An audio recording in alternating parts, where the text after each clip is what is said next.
Mais uma vez, que a graça e a paz do nosso Senhor e Salvador Jesus esteja com todos. Lamentações. Abram no livro de Lamentações. Nós, desde julho, estamos trabalhando sobre o tema de que o Antigo Testamento ele aponta para Jesus. E hoje nós iremos ver isso aqui no livro de Lamentações. Então abra aí, por favor, Lamentações. Deixe aberto aí desde o primeiro capítulo. Nós iremos procurar ou tentar cobrir todo o livro de Lamentações. Eles são apenas 5 capítulos. Peço que os irmãos possam se acalmar aí os ânimos, sentar, ouvir a palavra. Amém? Antes da gente ler, eu queria falar algumas coisas. Algumas coisas que tem a ver com o livro. Que tem a ver com aquilo que a gente vai tratar hoje à noite. Infelizmente, muitas pessoas hoje vivem afastadas do Senhor. E quando eu digo muitas pessoas, eu não estou falando daqueles que nunca tiveram nenhum tipo de contato com o Senhor, que não o conhecem, que são pessoas que a gente costuma dizer que são mundanos, por assim dizer, né? Ou seja, que não têm ou que nunca tiveram compromisso com Deus. Eu estou falando justamente de pessoas que um dia serviram a Deus, tiveram um compromisso com o Senhor, que o adoravam em sua casa, juntamente com os irmãos, que como disse, né, essa canção que a gente cantou por último, que era um corpo, que inclusive, né, a gente geralmente canta errado, né? A gente diz, somos corpos. Negativo. É no singular. Somos corpo. Assim bem ajustado e totalmente ligado. Unido. É sempre no singular. Não, Jesus não tem vários corpos, né? Ele tem um corpo só. Então, pessoas que já fizeram parte desse corpo, mas que hoje vivem afastadas. E essas pessoas, elas têm, geralmente é quase uma unanimidade entre elas, duas coisas. Duas coisas geralmente é uma unanimidade entre pessoas que vivem afastadas do Senhor, que um dia o serviram e que hoje se encontram afastados. A primeira coisa é que essas pessoas vivem uma vida devastada. E não necessariamente uma devastação visível. Por exemplo, alguém que vive nas drogas, alguém que vive, que separou, né, que deixou o casamento, alguém que tem problema com álcool. Geralmente não são necessariamente essas devastações visíveis. Mas elas vivem devastadas. Por dentro, interiormente, elas são totalmente devastadas. Muitas dessas pessoas vivem uma angústia profunda, uma dor na alma, que muitas vezes elas nem sabem por quê. Mas simplesmente o afastamento de Deus leva elas a uma vida totalmente devastada. E a outra coisa que geralmente essas pessoas têm em comum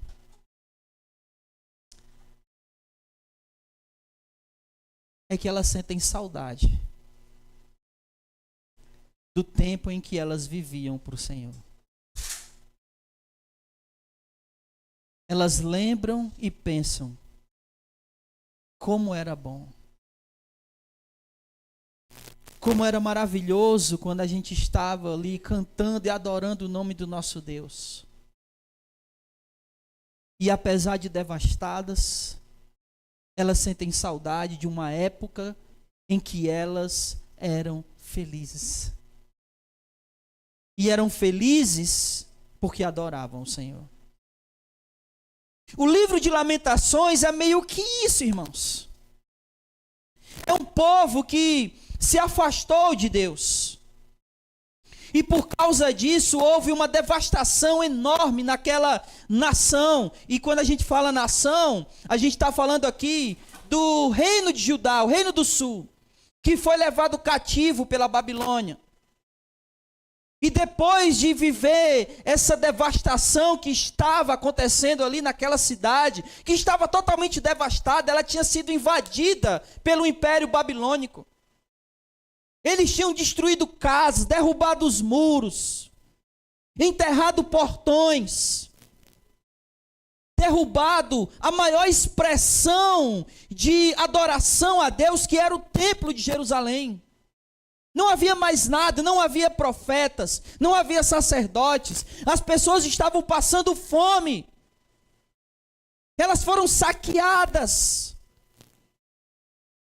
E estavam vivendo cativas num outro país, num outro império, com outro rei, que não era um deles, que não era um do povo de Deus, não era um judeu, não era um ungido do Senhor, rei. E tudo isso, quando eles estavam lá na Babilônia, vivendo tudo isso, com a cidade devastada, e eles como escravos, eles começaram a lembrar da época em que eles serviam ao Senhor. E como tudo isso era maravilhoso. E o mais engraçado é que quando eles viviam servindo ao Senhor, sabe o que eles faziam? Achavam ruim. Eu estava falando aqui, né, nos avisos, sobre culto de doutrina, culto de oração e tudo mais, né? Aí eu estava em casa essa semana, e aí eu me lembrei da pandemia. Vocês lembram da pandemia? E aí na época da pandemia, o que a igreja mais dizia? Ai, como eu estou com saudade de ir para os cultos, não era? A pandemia passou, irmãos. Não estamos mais na pandemia, não. Então, quando quando eles estavam lá com Deus, eles não valorizavam aquilo. E agora que eles estavam lá, no cativeiro, escravos, eles estavam lembrando desses tempos, que eles serviam a Deus, que Deus era com eles, e estavam com saudade disso, porque suas vidas se devastaram totalmente. E nós iremos fazer aqui duas coisas. A primeira coisa que nós iremos fazer é olhar para todo esse livro, pontuar aqui na história e pegar algumas partes aqui dos capítulos, fazer um paralelo entre a vida, a nossa vida, e a vida daqueles que se afastam do Senhor. Olharmos para essa história aqui, fazermos um paralelo em relação àqueles que se afastam, e ver como tanto a vida deles aqui naquela época, como aqueles que se afastam do Senhor, como a vida de ambos, podem ser restauradas. E que essa restauração, é exatamente essa restauração que aponta para o nosso Senhor Jesus. É isso que nós vamos fazer hoje. Amém? Então vamos ler. Lamentações capítulo 1, versículo 1. Diz assim: como está solitária a cidade que era tão populosa, a que era grande entre as nações, tornou-se como viúva. A princesa das províncias tornou-se escrava. Jeremias aqui, que é o autor do livro de Lamentações, ele já começa a descrever como ficou a cidade. Uma cidade que era populosa, uma cidade que era bem vista. Essa ideia aqui de princesa, era uma cidade adornada, bela, que todo mundo admirava. Mas que agora ela se tornou uma escrava. Ela não tem mais o glamour de uma cidade onde a princesa ali, todo mundo vê, todo mundo olha, todo mundo contempla e vê a beleza da princesa. Não, ela agora está sendo vista, olhada como uma escrava. E isso aqui é bem propício para aquela época. Porque quando um reino invadia o outro reino e vencia esse reino vencido se tornava escravo do reino vencedor. E todas as mulheres eram feitas escravas. Então uma princesa de um reino derrotado se tornaria escrava do reino que a venceu. Então ele está descrevendo exatamente isso. Olha como a cidade está solitária. Ela estava aqui como uma verdadeira cidade fantasma.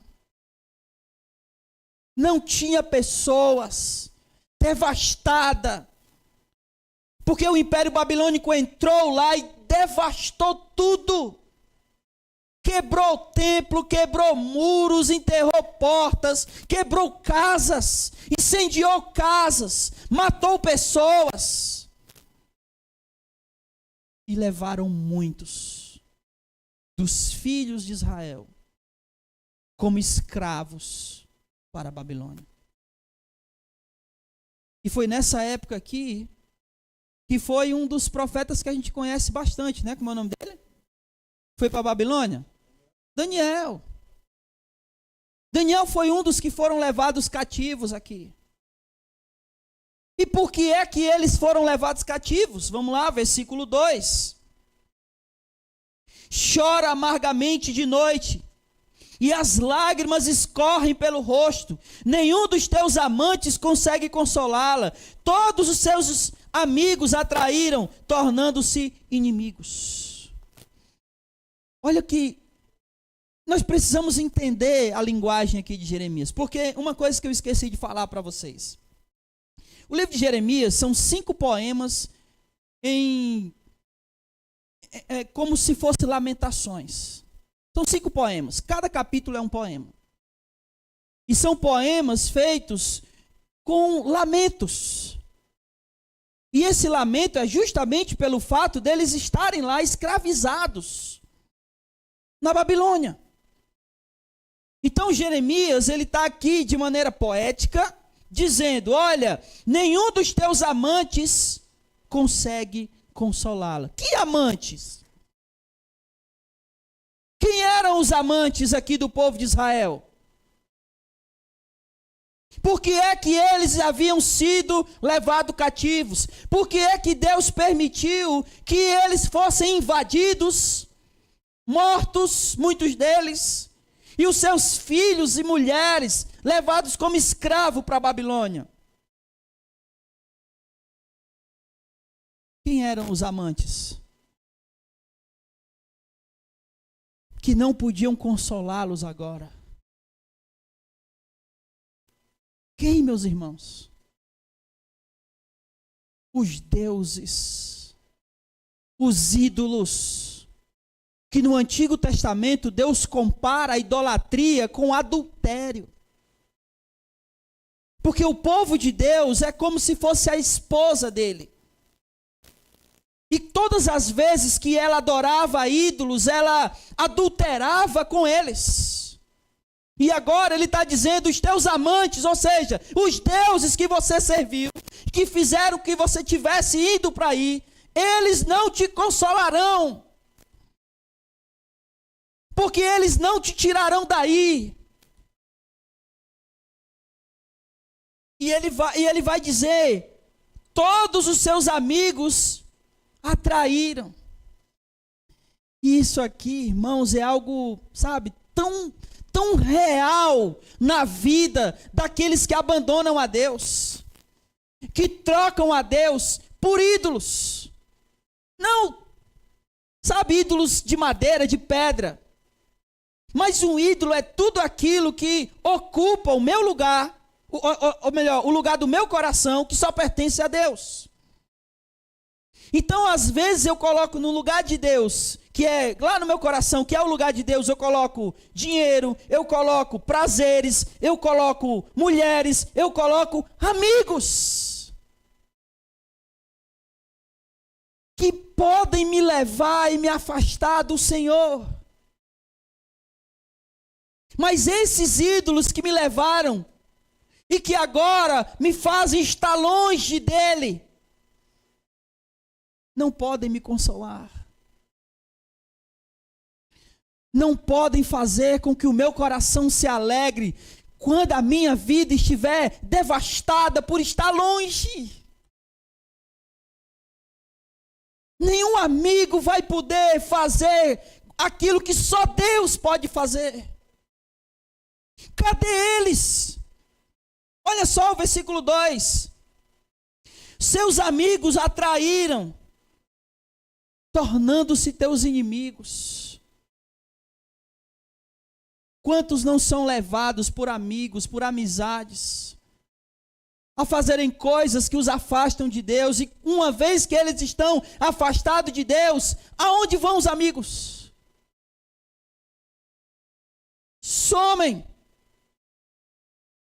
E muitas vezes se tornam até teus inimigos. Pessoas que introduziram outros no mundo das drogas, agora veem essas pessoas drogadas e passam longe. Porque a vida está devastada. E eles não querem nem contato com esse tipo de pessoas, com a vida destruída. Porque afinal de contas eles não podem fazer nada por elas. Como os ídolos não podiam fazer nada pelo povo.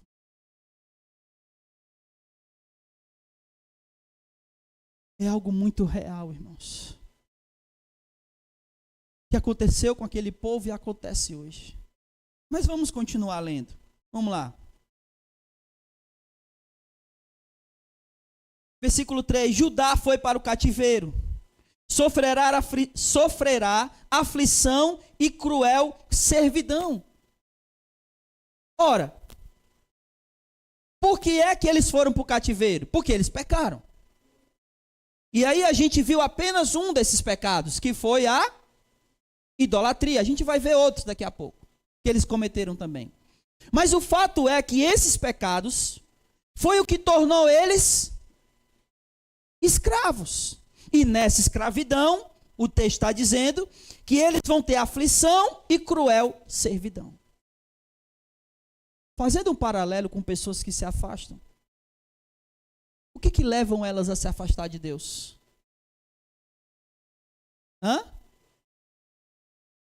A mesma coisa que fez com que o povo abandonasse Deus. O que foi? O pecado. E assim como o pecado fez com que eles se tornassem escravos, aqueles que abandonam a Deus por causa do pecado, também se tornam escravos. Você lembra que eu falei dos reinos? Você se torna escravo daquilo que te vence. Se o pecado te venceu, você é escravo dele. O povo de Israel foi feito escravo porque pecou. Assim como todos aqueles que abandonam a Deus porque por causa do pecado se tornam escravos do pecado.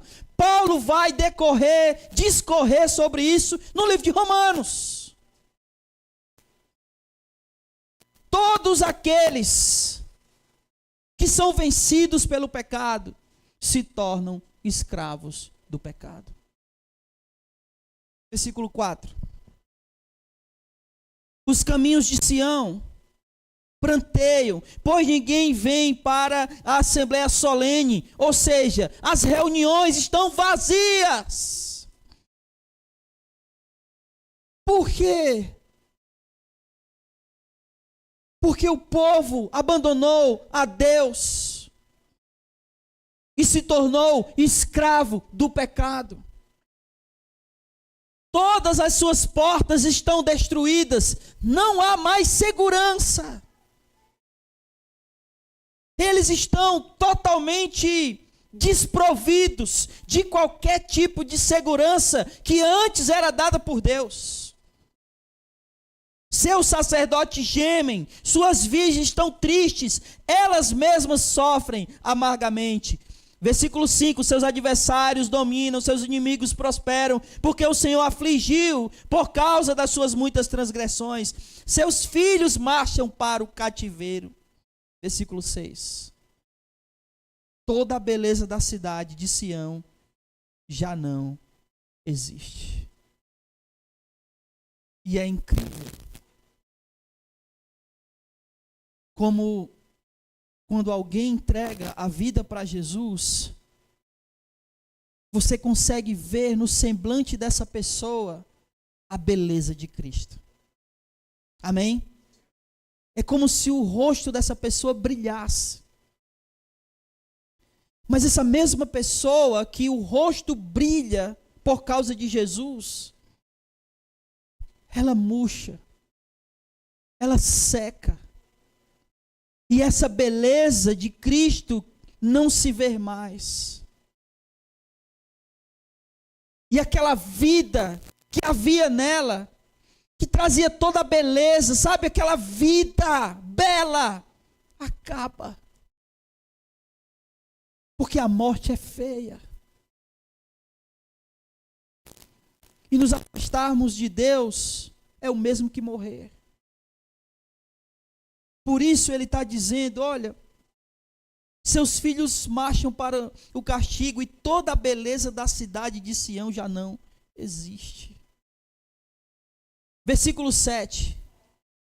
Agora, na aflição e no exílio, Jerusalém lembra de todas as coisas preciosas que teve desde os tempos antigos. Olha aí, agora eles estão lembrando. Agora eles se lembram. Agora no cativeiro eles estão lá, né? Estão aflitos.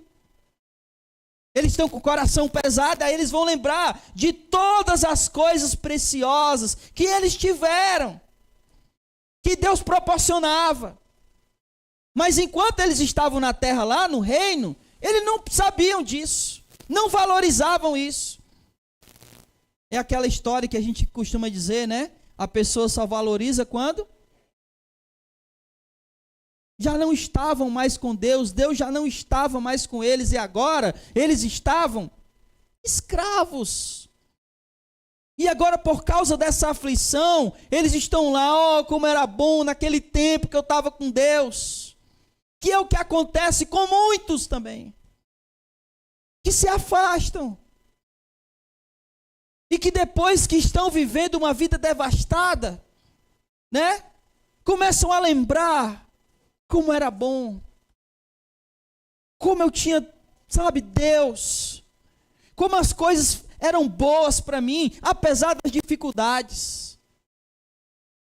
E eram boas, não porque tudo dava certo, mas era bom porque Deus estava comigo. Mas agora eles estão vivendo na aflição sem Deus, porque Deus mandou eles para esse cativeiro, por causa do pecado que eles estavam cometendo. Mas não era só a idolatria. Veja o versículo 8 e 9. Jerusalém pecou gravemente. Esse é o motivo pelo qual eles estavam escravos. Se tornou impura. Todos os que honravam, a desprezam. Porque viram a sua nudez. Perdeu o respeito. Perdeu totalmente o respeito. Ela também geme e se retira. Aí olha o versículo 9. A sua impureza estava nas suas saias. Sabe o que isso significa? Imoralidade. A sua impureza estava nas suas vestimentas. A sua imoralidade estava na maneira como eles se vestiam. E ele continua. Não se lembrava do seu fim. Olha que coisa legal. Eles eram idólatras, eram imorais e esqueceram o seu propósito. Não se lembravam do seu fim. Eles não lembravam do porquê eles foram feitos povo de Deus. E eles foram feitos povo de Deus para quê? Para honrar a Deus. Mas aí, ao invés de honrar a Deus, adorar a Deus, o que eles estavam fazendo? Se ajoelhando e adorando a ídolos. Para vocês terem uma ideia como eles se tornaram tão maus. Eles adoravam um Deus chamado Baal. Você sabe o que Baal exigia em sacrifício? Os filhos. E eles estavam sacrificando os próprios filhos a Baal. Isso é perverso. Hoje nós temos um novo sacrifício de crianças, né? A Baal. Você sabe qual é? Aborto. E novamente oferecendo os filhos a um Deus do inferno. Esse povo esqueceu de quem ele era e do propósito para o qual ele foi feito.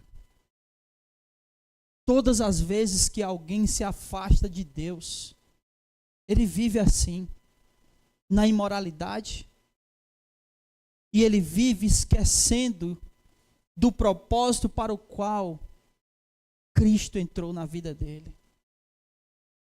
Porque quando Cristo entra na nossa vida, o nosso propósito é sermos a imagem e semelhança dele.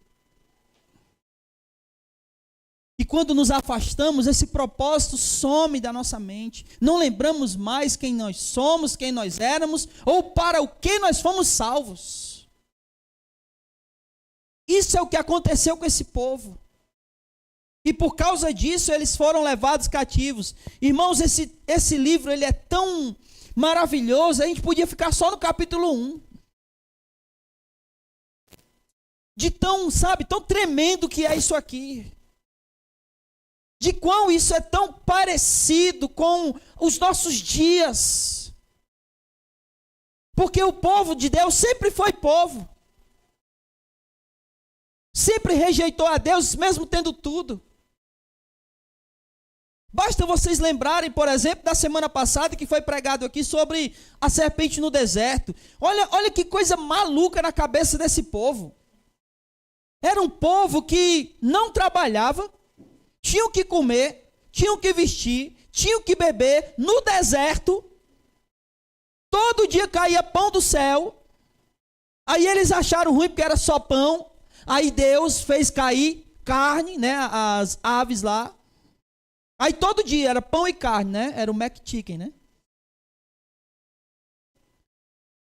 E aí esse povo, que não precisava fazer nada para comer todo dia, disse: que pão imundo. Que pão desgraçado. Eu estou enjoado de tanto comer esse pão. O povo de Deus sempre foi assim.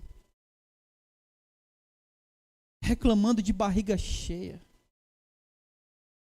E todas as vezes que isso acontece, ele se afasta, porque ele vai procurar em outros lugares coisas que só Deus pode dar. E que ele já tem. Mas que ele não vai encontrar em lugar nenhum. Como a gente leu no versículo 2. Os ídolos, os amantes não podem consolá-lo. Porque aquilo que só Deus pode dar, ninguém pode. Ninguém. Fazendo um parêntese aqui, porque eu ouvi uma coisa hoje que, é verdade. Você já ouviu essa frase que o marido, no casamento, ele precisa fazer a esposa feliz? Sim ou não? A esposa precisa fazer o marido feliz? Você já ouviu isso? Sim ou não? Isso é ruim, irmãos. Porque o marido nunca vai conseguir trazer a felicidade para a esposa. Assim como a esposa nunca vai conseguir trazer a felicidade para o marido. Porque só quem pode trazer a felicidade é Deus. O que o casal precisa fazer é juntos buscarem a Deus, para que juntos possam ser felizes. Porque só coisas que só Deus pode dar, ninguém pode, meu irmão. É por isso que quando só um busca a Deus, a felicidade parece que é pela metade. Ou nem tem, né? Porque muitas vezes só briga em cima de briga. É necessário que ambos estejam buscando a Deus, porque quando ambos buscam a Deus, aí sim há felicidade naquele lar. Porque tem coisas, as coisas que só Deus pode dar, não podemos achar em nenhum outro lugar. Mesmo que a esposa se esforce, mesmo que o marido se esforce, eles jamais poderão suprir isso. Porque não tem como, irmãos. Olha, para que você possa ser feliz com alguém, ou em alguém, esse alguém tem que ser perfeito. Porque se qualquer deslize que ele der, que ela der, você vai ficar com raiva ou não vai? Então não tem como buscar a felicidade no outro. Amém? Vocês entenderam isso? Feche o parênteses. Voltemos para o texto.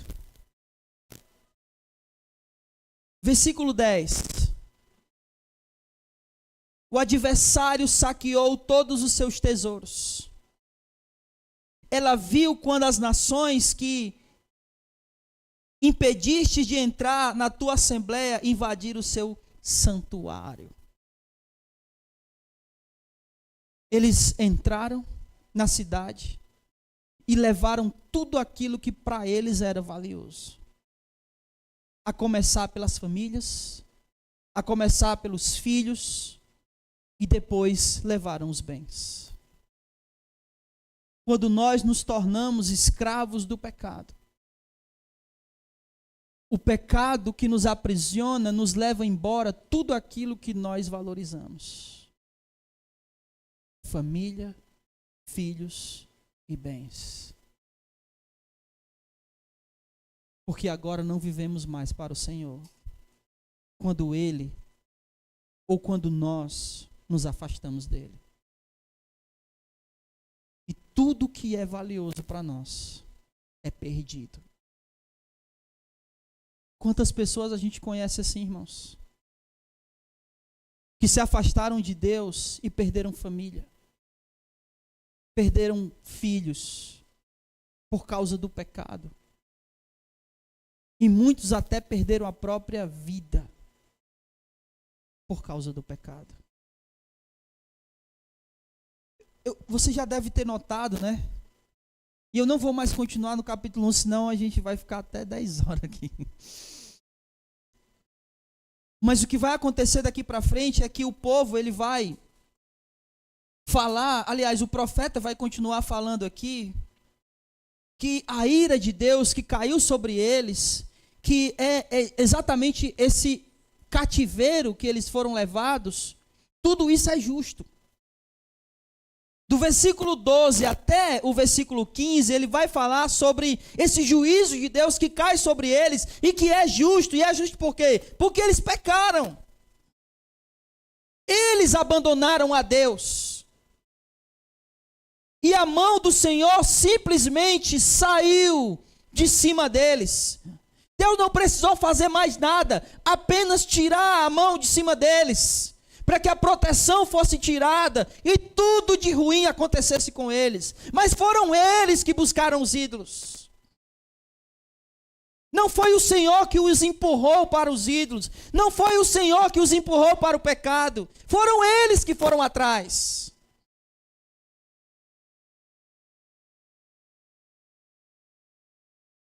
Você já aconselhou uma pessoa por muito tempo para que ela não fizesse uma determinada coisa, até que você canse e diga: quer saber de uma coisa?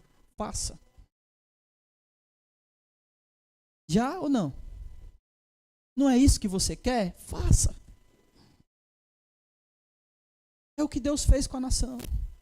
Vocês querem adorar ídolos? Adorem. E veja no que vai dar. Vocês querem viver na imoralidade? Vivam. E vejam onde vai acabar.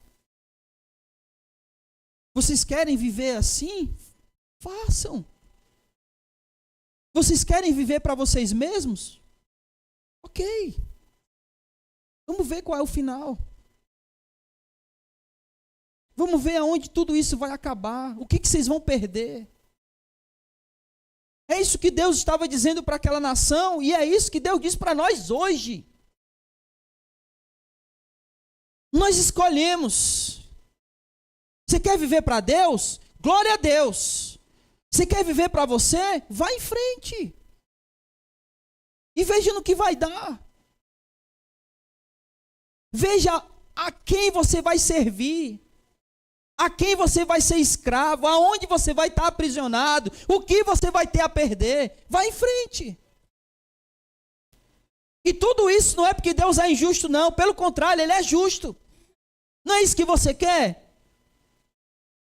Imagine uma criança que quer atravessar uma rua extremamente movimentada e você está segurando. Claro que isso seria maldade, né? Mas você, não é isso que você quer? Vai. O que vai acontecer com ela?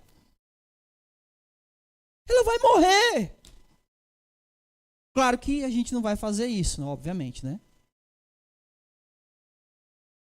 Mas parece que nós somos um monte de criança mimada querendo fazer o que quer, muitas vezes. E se Deus soltar a nossa mão, acabou para nós. É isso que aconteceu com a nação. Vamos ler só o versículo 18. O Senhor é justo. Olha o que ele está dizendo, olha o que o profeta está dizendo. O Senhor é justo, pois me rebelei contra os teus mandamentos. Peço-vos, todos os povos, ouve-me e vede o meu sofrimento. Versículo 19. Clamei, e os meus amantes, eles me enganaram. Os meus sacerdotes e os meus anciãos morreram na cidade. Olha, na cidade não tem mais sabedoria. Por quê? Porque os anciãos morreram. Os sacerdotes, não existe mais sacerdote na cidade, a cidade não tem mais vida espiritual. Acabou. Aqueles que conduziam a Deus morreram. Olha como essa cidade está. Totalmente devastada, destruída. E o profeta Jeremias está pedindo a Deus por misericórdia. Capítulo 2. E eu vou ser mais rápido agora. Quando chega no capítulo 2, do versículo 1 ao 9, o profeta ele vai falar sobre a hostilidade de Deus. Como Deus estava furioso com o povo e derramou essa ira sobre o povo. Versículo 3. No furor da tua ira, destruiu todo o poder de Israel, retirou sua mão direita da frente do inimigo, queimou Jacó com um fogo ardente que destrói em redor. Está vendo? Ele tirou a mão. E ao tirar a mão, tudo acabou, tudo foi destruído. E ele fez isso para acabar com a arrogância do reino de Israel. E a arrogância por quê? Porque não se submetia a Deus, não reconhecia o seu pecado e não quis se arrepender do seu pecado. E se tornou arrogante.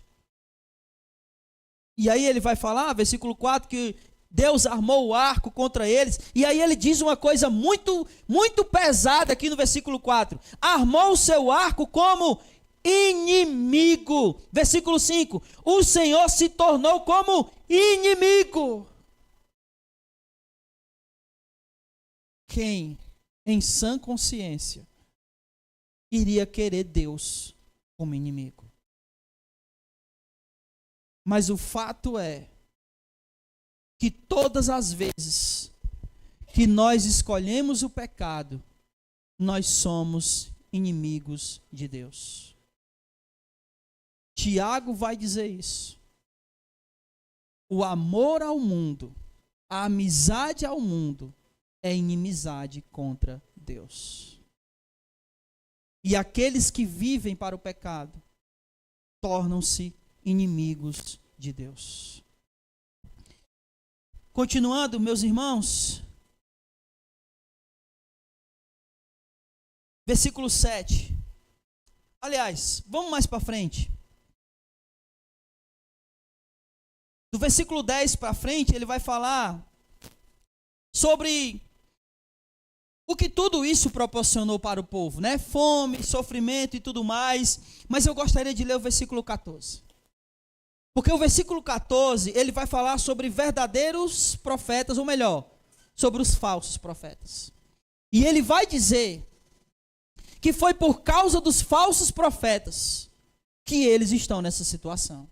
Olha só, os teus profetas te anunciaram visões falsas e insensatas, e não denunciaram o teu pecado para evitar o teu cativeiro, mas anunciaram falsas profecias inúteis e palavras que te levaram para o exílio. Desconfie de todo e qualquer pregador que não fale e que não condene o pecado. Todo profeta de Deus condena o pecado, porque o pecado é uma ofensa contra Deus. Toda e qualquer profecia que seja meramente triunfante, você vai ser vencedor, você vai conquistar isso, você vai conquistar aquilo, isso é do diabo. Porque o profeta de Deus denuncia pecados.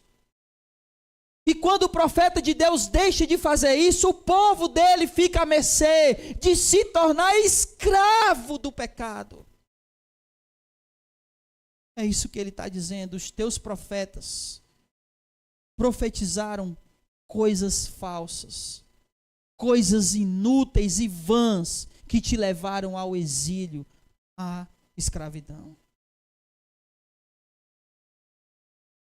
Versículo 18. Eu quero dizer aqui, irmãos, que nós precisamos dar ouvidos à verdade de Deus. Porque é a verdade de Deus que irá nos proteger. Irá nos proteger de sermos feitos escravos do pecado. Não são profecias triunfalistas que vai dizer para você quantas casas ou quantos carros você vai comprar. Mas é a palavra de Deus sendo pregada com fidelidade, dizendo para você: abandone o seu pecado, se volte para Deus, e Ele há de restaurar a sua vida. A gente vai chegar lá, na restauração. Mas olha o que ele diz no versículo 18. Clamai ao Senhor, ó povo de Sião. Corram as tuas lágrimas como um ribeiro, de um dia e de noite. Não te des repouso, nem descanse os teus olhos. O profeta está chamando o povo para arrependimento. E essas lágrimas aqui que ele está dizendo é porque, meu irmão, é praticamente impossível a gente se arrepender de uma coisa e não chorar, meu irmão. Então, geralmente, as lágrimas, elas expressam aqui o verdadeiro arrependimento. Não é que a gente só se arrepende quando chora, não é isso. Mas aqui, no caso deles, o pecado estava tão entranhado que quando eles realmente olhassem, abrissem os olhos, reconhecessem o que eles fizeram, era impossível eles não chorarem. Aí ele está dizendo: clamem ao Senhor, com choro, com lágrima. Quando? Toda sexta-feira, que é a sexta-feira da oração. Quando? Lê o texto. Quando? Todo dia. De dia e de noite. Que as tuas lágrimas corram como um ribeiro, como um rio corrente. É muita lágrima, né? Mas é a demonstração de arrependimento. Chorem, pranteiem, clamem, dia e noite. Todos os dias. Não te des, olha o versículo, meu irmão. Não te des repouso. O pecado não pode ser uma coisa com a qual a gente se acostuma.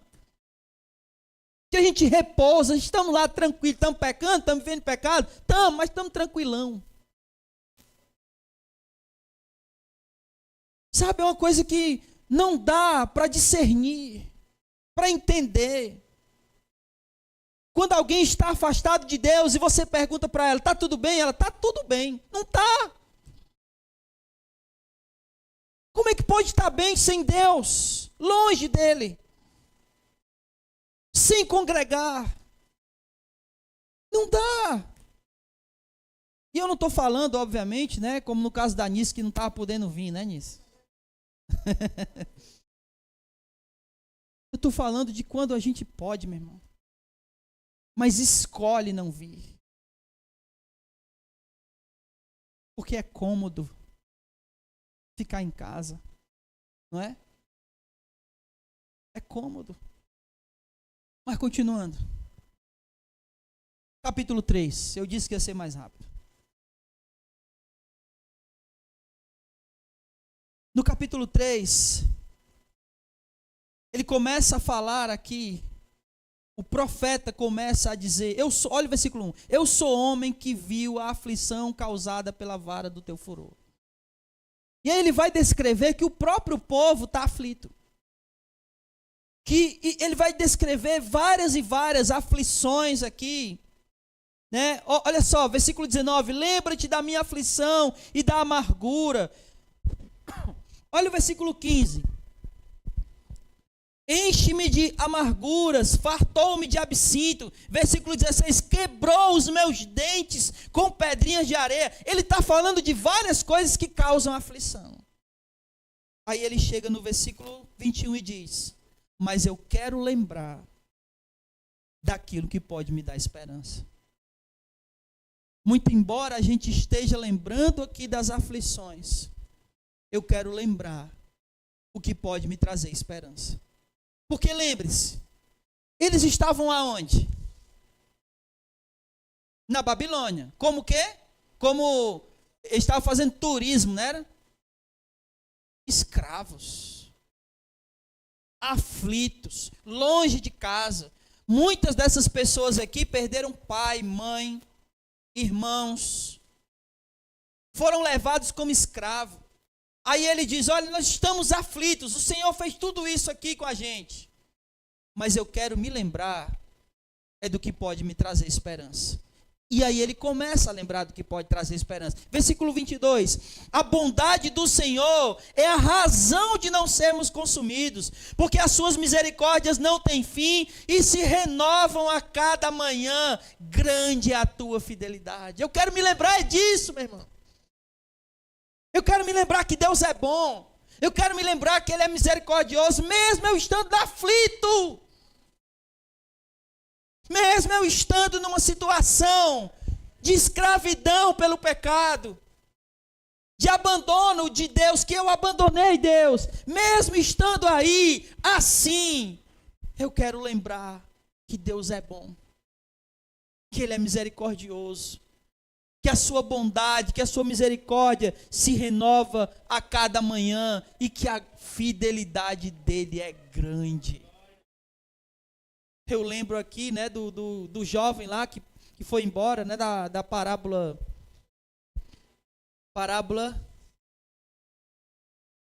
do pai que tinha 2 filhos.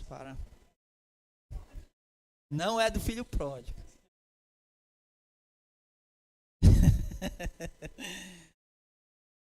Quando o filho mais novo está lá e ele perde tudo, do que ele lembra? Ele lembra da bondade do pai. Na casa do meu pai, os trabalhadores têm com fartura. Ele lembra de como era bom na casa do pai dele. E a lembrança da casa do pai, da bondade do pai, o leva a voltar. Eu quero trazer à memória o que pode dar esperança. E a bondade do Senhor se renova. Versículo 25. Versículo 24. Digo a mim mesmo, a minha herança é o Senhor, portanto esperarei nele. É isso que ele está colocando na mente. Ó. Eu quero trazer a memória que pode me dar esperança. E o que é que pode me dar esperança? Porque a misericórdia dele se renova. O que pode me dar esperança? Que o Senhor é a minha herança. E eu esperarei nele. Versículo 25.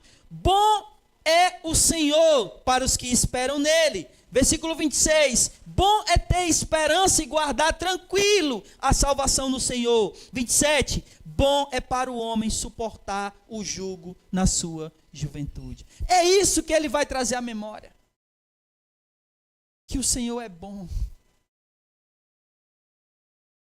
Versículo 33. É que ele está trazendo à memória coisas.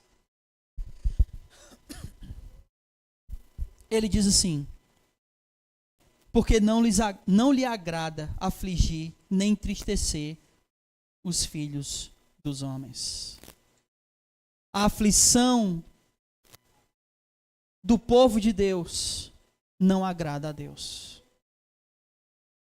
Deus não queria que esse povo fosse para o cativeiro. O povo se colocou nessa situação. Deus não se agrada de afligir o seu povo. Mas o seu povo precisava de correção. É tão interessante que... Você lembra por que Jesus foi crucificado?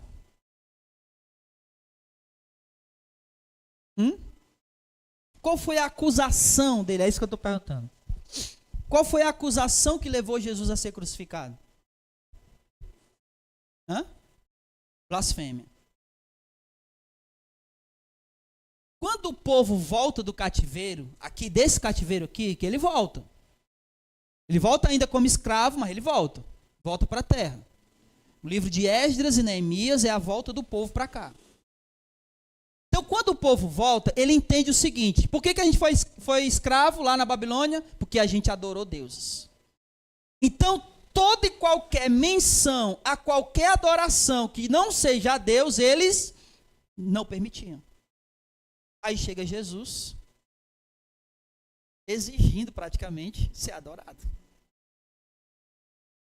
O que você acha que eles iam fazer com esse Jesus? Matar. Porque ele estava fazendo o quê? Blasfêmia. Então o povo entendeu de tal maneira que quando Jesus, que era o próprio Deus, chegou, eles pensaram: se a gente adorar ele, a gente é idólatra. E aí mataram Jesus. Mas o fato é, e aí a gente vai para o capítulo 4. Aliás, perdão, versículo 40. O profeta chama o povo para uma renovação espiritual.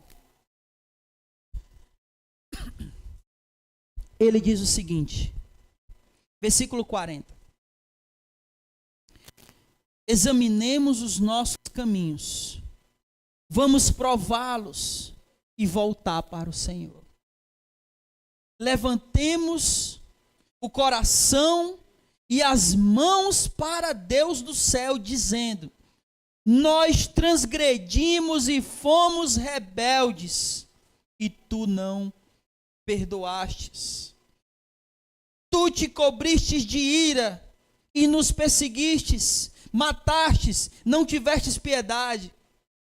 Tu te cobriste de nuvem para que a nossa oração não chegasse a ti. Ele clama aqui, ele chama o povo para adorar, para clamar, para orar, para se arrepender, mas no coração dele parece que está pesando uma coisa: Deus, eu acho que Deus não vai nos perdoar,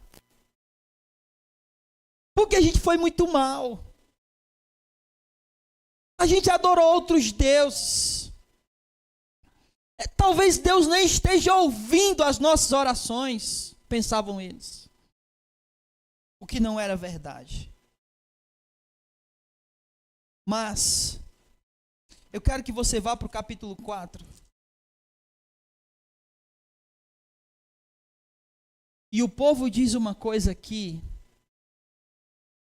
que é muito importante. O profeta, aliás. Versículo 20.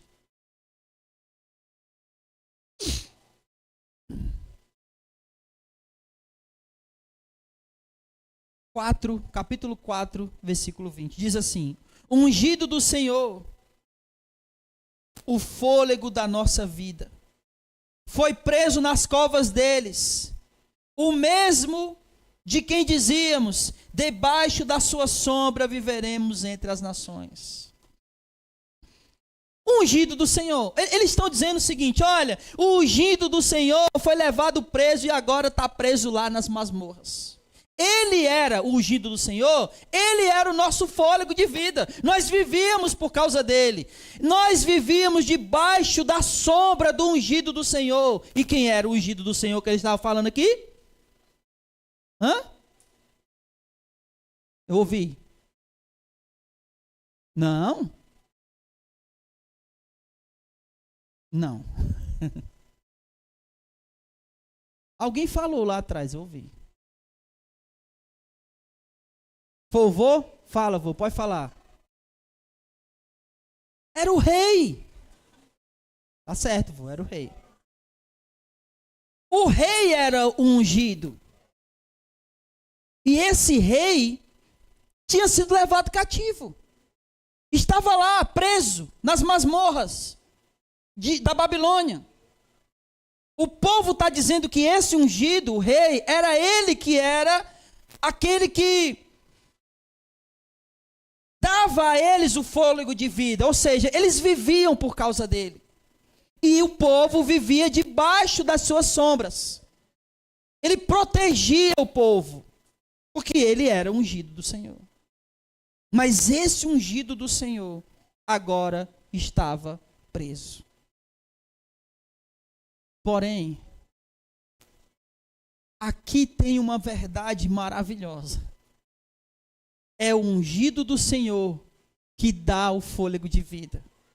E é o ungido do Senhor aquele sob quem nós vivemos a sua sombra.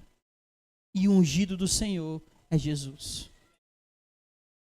Ele é que traz o fôlego de vida.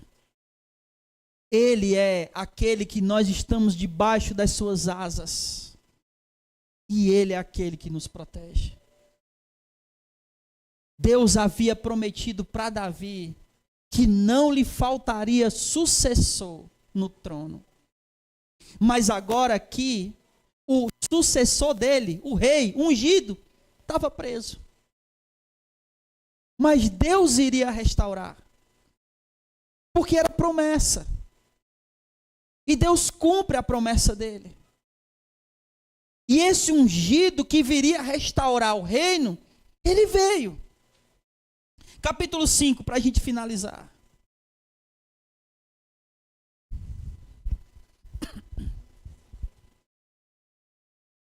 O profeta, ele começa a pedir a misericórdia de Deus. Senhor, lembra-te do que aconteceu conosco. Considera e olha para a nossa desgraça. Aí ele fala no versículo 15: a alegria do nosso coração acabou.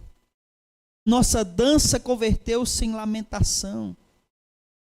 E aí a partir do versículo 19, ele pede a Deus por restauração. Olha o que ele vai dizer. Senhor, tu permanecestes eternamente no teu trono. Perdão, irmãos, vamos ler de novo. Senhor, tu permaneces eternamente, e o teu trono subsiste de geração em geração. Por que te esquecerias de nós para sempre? Olha o que o profeta está dizendo. O teu reino é eterno. O teu trono é eterno. O Senhor jamais esquecerá de nós para sempre. Vai chegar uma hora que o Senhor irá restaurar. Continuando, versículo 20. Por que nos desampararia por tanto tempo? E aí aqui é o pedido. Restaura-nos a ti, para que voltemos a ti, Senhor. Renova os nossos dias como antigamente. Se é que não somos, se é que não nos rejeitastes totalmente, se é que não estás irado demais contra nós. O profeta pede ao Senhor restauração. E essa restauração,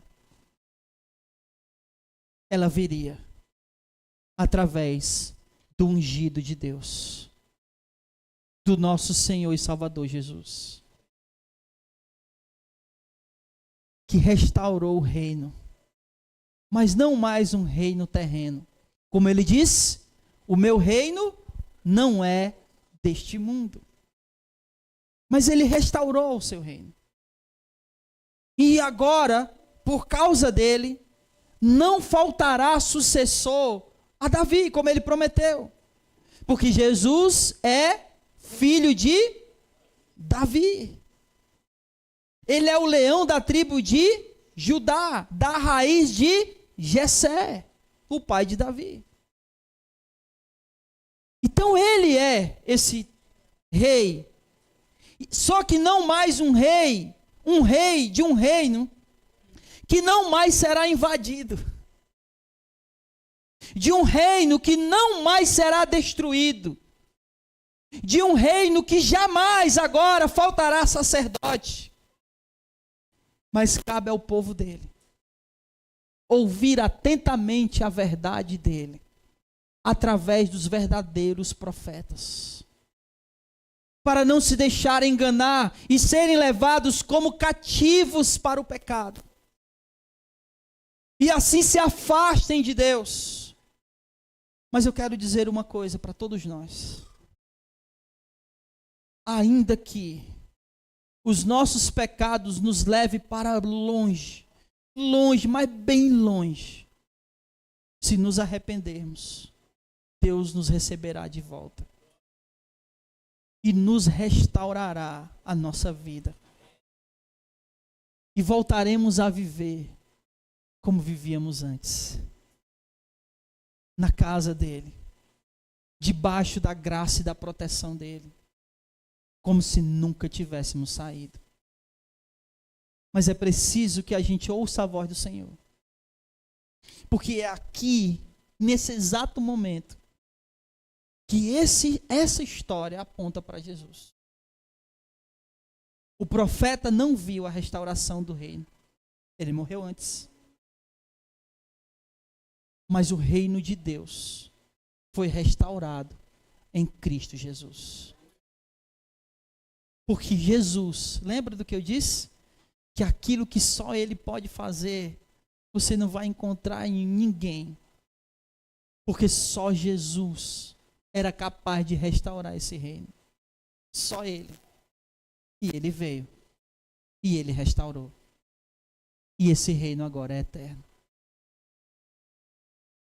E todos aqueles que são restaurados, ou que entregam a vida para Jesus, passam a fazer parte desse reino. Um reino eterno, de eternidade em eternidade, de geração em geração, que não tem fim. O nosso Jesus é o Rei que veio, restaurou o reino, nos remiu, nos libertou dos nossos pecados e está sempre pronto a nos receber de volta. Mesmo quando a gente enlouquecer, mesmo quando a gente achar que pode encontrar em outro lugar aquilo que a gente só encontra em Deus. Mesmo se isso acontecer, lembre-se da bondade do Senhor. Traga à memória aquilo que pode te trazer esperança. As misericórdias do Senhor é a causa de não sermos consumidos. As misericórdias do Senhor não têm fim. Renovam-se a cada manhã, grande é a sua fidelidade. O Senhor nos receberá de volta todas as vezes que ouvirmos a sua voz, reconhecermos o nosso pecado e nos arrependermos em lágrimas. Ele irá restaurar a nossa vida. Fique de pé e vamos orar.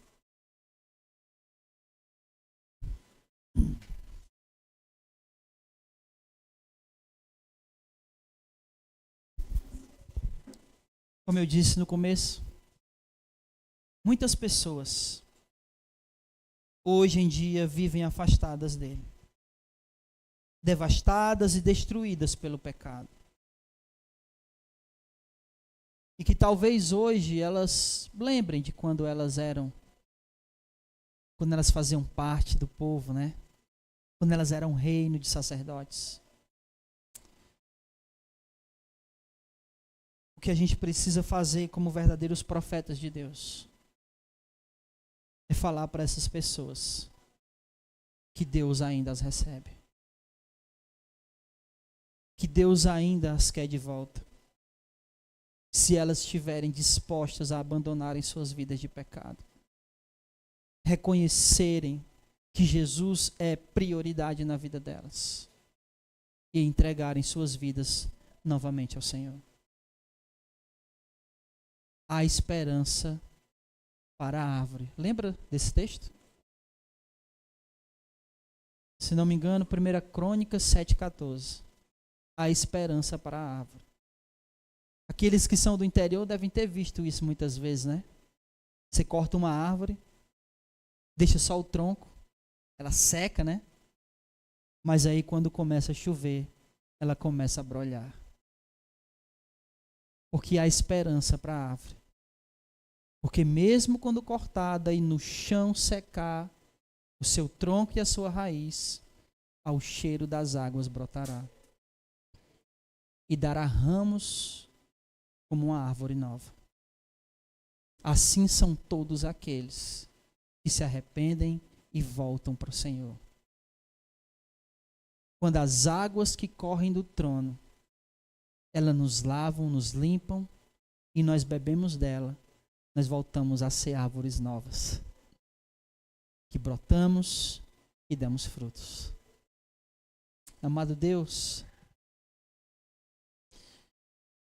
Senhor, em nome de Jesus,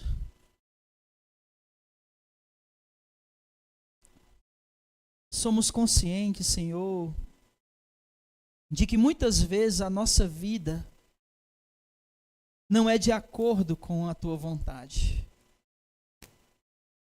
E não estamos aqui, ó Deus, para ocultar ou esconder de Ti, porque isso é impossível. Ao contrário, diante do Senhor, colocamos todas as nossas dores, aflições e principalmente nossas transgressões e pecados. Reconhecemos tudo que temos feito, ó Deus, de ruim, de mal, pecaminoso e que te desagrada. Cada um de nós, olhando para si mesmo, pode dizer a respeito de si tudo aquilo que tem feito que não agrada ao Senhor. O que eu te rogo, ó Deus, é que o Senhor ouça cada oração que está sendo feita nesse exato momento, de confissão de pecados, de reconhecimento de pecados. Recebe cada oração que nesse momento está colocando diante de Ti, Senhor, a sua vida, que talvez possa ou não estar longe do Senhor.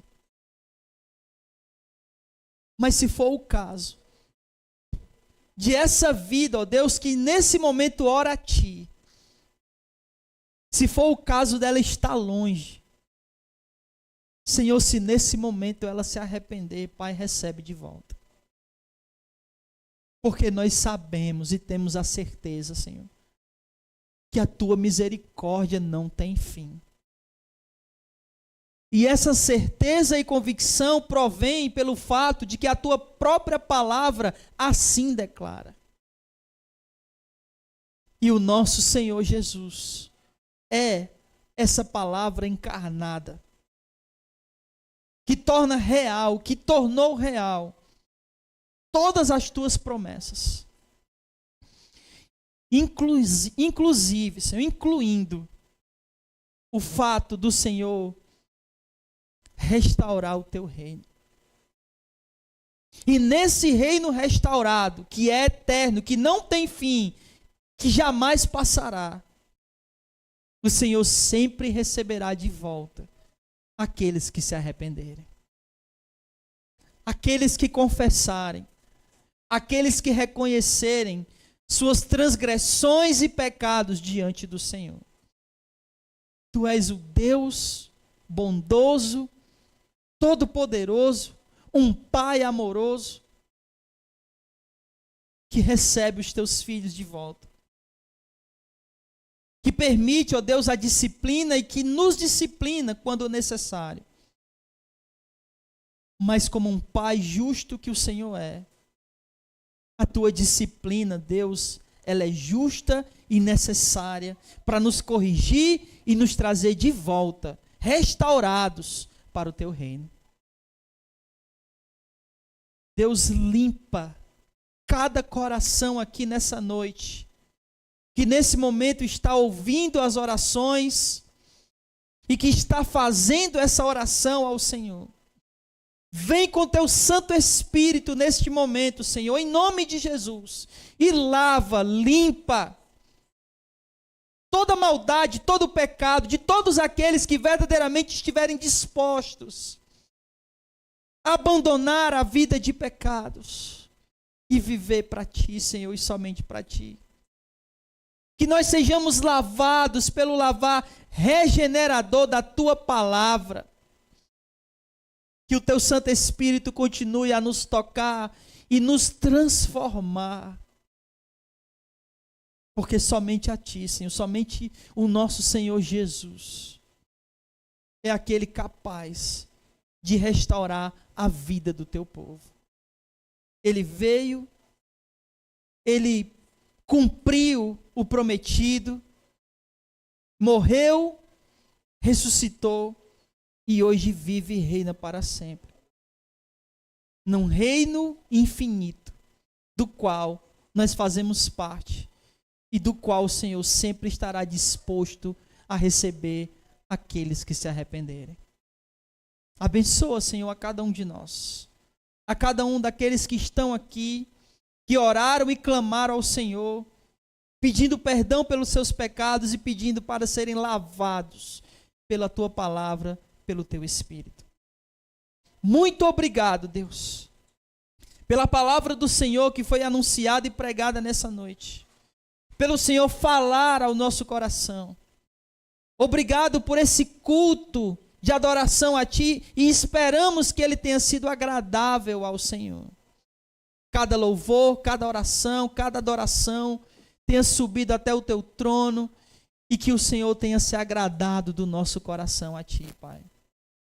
Nos leva em paz, abençoados, cheios da palavra do Senhor, cheios do teu Santo Espírito, para que possamos ter uma semana, Senhor, na tua presença, forte, firme e resistindo às ciladas do inimigo. Nos leva, nos protege no caminho de volta, para que nenhum mal aconteça com nenhum de nós.